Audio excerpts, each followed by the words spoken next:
Olá, meu nome é Raine Mello, faço parte do programa de pós-graduação em Arte e Cultura Visual da UFG, sob orientação do professor Dr. Samuel Jesus, e peço licença agora para iniciar a minha apresentação. Um olhar sobre a insubordinação feminina a partir das obras de Georgina de Albuquerque e Júlia Lopes de Almeida. O presente artigo é fruto de um estudo em fase inicial que tem como objetivo rastrear e analisar a manifestação da insubordinação feminina na arte pictórica e na literatura produzida por artistas brasileiras. O recorte temporal parte da passagem do século XIX para o século XX. As obras que compõem o corpus dessa análise até então são a pintura de Sessão do Conselho de Estado, de 1922, da Georgina de Albuquerque, e o romance A Falência, de 1901, da escritora Júlia Lopes de Almeida. Bom, segundo o dicionário Globo, a palavra insubordinação define a característica do que é insubordinado. Desobediência, ou seja, o ato de insurgir contra uma autoridade. Nessa perspectiva, faremos um mergulho rumo a duas expressões de subjetividade de naturezas díspares, sendo elas a obra Sessão do Conselho de Estado e o romance A Falência. Aqui eu trago as imagens das obras em questão, né, a serem analisadas brevemente, a Sessão do Conselho de Estado, Um Olho sobre Tela, da Georgina, e a imagem da primeira edição do romance A Falência, da Júlia. Precisamos falar sobre elas.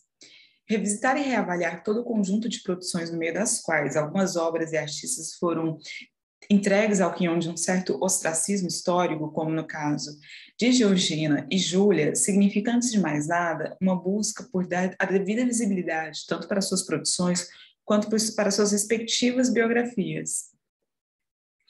Georgina e Júlia pertenceram a uma certa elite cultural que lhes possibilitou acesso à educação, mas ainda assim seus corpos e suas existências enquanto mulher previam uma série de condutas adestradas. É importante a gente lembrar que a educação no segundo 800, a educação feminina, a destinava às profissões ditas, né, femininas, como magistério, cuidados com o lar, o casamento.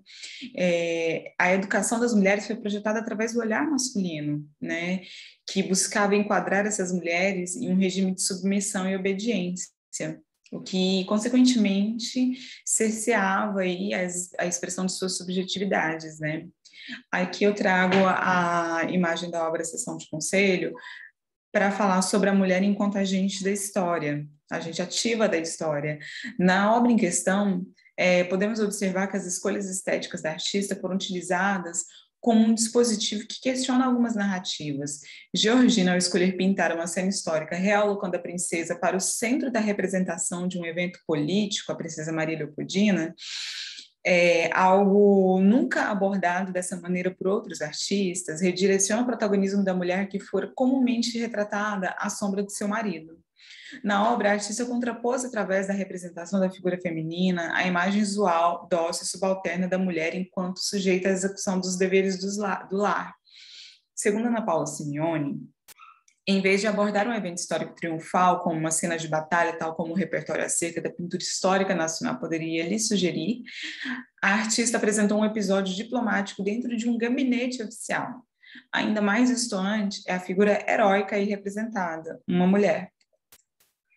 Na mesma ocasião, uma outra obra foi feita, né, com a mesma temática, feita pelo artista italiano, teve uma passagem muito rápida no Brasil, Domenico Failucci. Ele fez, aqui está a obra, né? Ele fez a obra com a mesma temática, mas trazendo a Maria Leopoldina nessa perspectiva um pouco mais previsível da matriarca cercada de seus filhos, vestindo um vestido amarelo que faz referência à Casa Real de Habsburgo, que é o berço da dinastia austríaca, origem da princesa Maria Leopoldina. E eu trouxe essas duas obras colocando-as lado a lado, mas a Ana Paula Simeone e um outro pesquisador que eu me esqueci o nome agora, desculpa, eles trabalham bastante essas comparações, fazendo uma comparação, né, tipo, entre semelhanças e disparidades das obras. Bom, ao analisarmos a obra Seção de Conselho de Estado, fazendo uma relação entre os aspectos estéticos da produção e o contexto da mesma, estamos procedendo de maneira similar ao que a historiadora e antropóloga Lilia Schwartz diz sobre o fato de vasculhar os usos da imagem, ou seja, é preciso identificar nas imagens um recurso material rico em informações capazes de informar e descortinar nuances de um momento histórico, sendo a imagem, portanto, um documento que contém em seu cerne disputas de narrativas e ideologias. Bom, agora eu trago o romance A Falência, a gente vai falar rapidinho sobre o romance A Falência, que faz uma representação um pouquinho incomum da mulher, né, da boa mulher do lar, né, a matriarca. O romance A Falência é uma das poucas obras escritas por uma mulher no século XIX.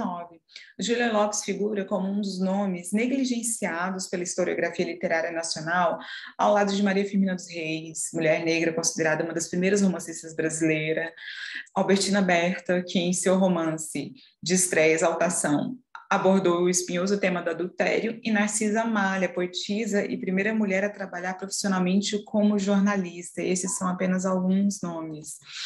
Bom, o romance nos apresenta uma narrativa urbana que transcorre no ano de 1891. No Rio de Janeiro. Além do olhar perspicaz de Júlia sobre a sociedade carioca de sua época, o romance também apresenta traços de insubordinação, e essa característica se dá, sobretudo, através das complexidades psicológicas dos personagens elaboradas pela Júlia, e em especial pela protagonista da trama, chamada Camila. Bom, Júlia, através da protagonista, constrói um arquétipo feminino que vai na contramão do que costumavam representar os romancistas de seu período, né, quando abordam o tema da infidelidade feminina. A infiel Camila traz seu marido com Gervásio, um personagem de contornos fortemente pedantes, mas que desperta sua atenção por ser amante das artes e das letras. Bom, aqui a literatura serviu de ferramenta pedagógica das condutas sociais, de modo que o caso dessas mulheres adúlteras, ou qualquer representação de intransigência feminina, deveria ser cruelmente condenada.